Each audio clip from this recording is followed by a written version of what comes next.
Atasi banjir bukan cuma prihatin.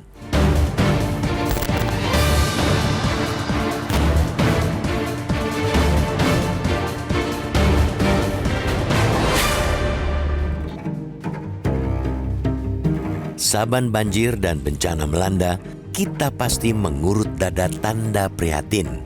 Tapi dari waktu ke waktu respons negeri ini terhadap bencana belum banyak beranjak dari soal rasa prihatin dan mengelus dada. Masih lekat diingatan bagaimana puluhan anak bangsa tewas akibat tanah longsor di Pekalongan, Jawa Tengah dan di Bali.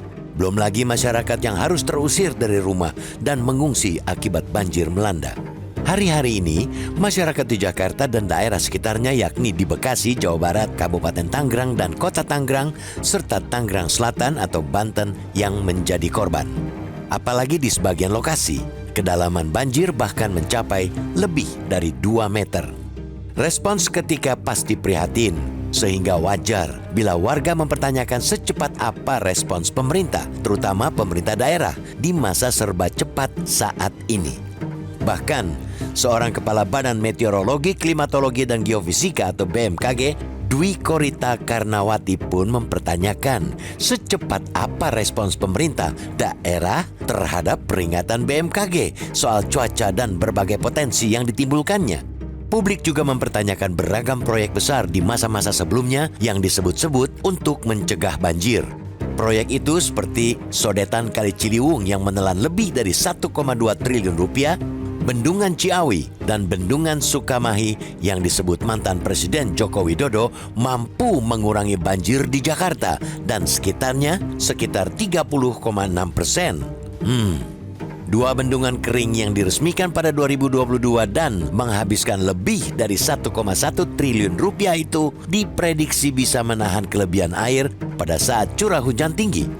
Faktanya, banjir tetap terjadi, bahkan dengan intensitas yang dirasakan lebih dari saat sebelum bendungan tersebut diresmikan. Di era sebelum-sebelum ini, kerap muncul istilah banjir 5 tahunan di Jakarta. Istilah semacam itu seakan mencari pembenaran diri di tengah bencana dan mempersalahkan siklus hujan.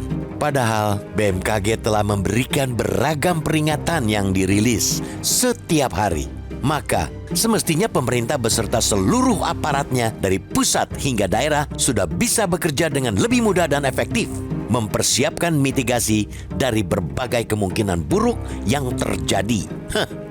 Menjelang Desember, aparat pemerintah semestinya sudah bersiaga menghadapi potensi hujan dan dampak yang menyertai. Sehingga, sebelum memasuki masa penghujan, pemerintah daerah semestinya sudah membenahi saluran dan tata ruang untuk menjamin ketersediaan daerah resapan air, sehingga air akan mengalir dengan lancar tanpa meluap dan membanjiri kawasan permukiman. BMKG juga selalu mengingatkan potensi cuaca ekstrim melalui berbagai kanal, termasuk website, aplikasi, SMS blasting, dan media sosial BMKG.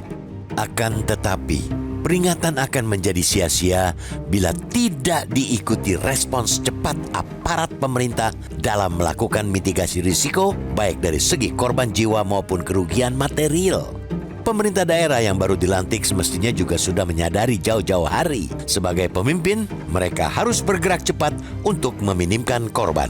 Karena masa bulan madu kepala daerah sudah berakhir dan memasuki masa kerja. Kita semua berharap bencana cepat diatasi agar jangan cuma mengandalkan rasa prihatin.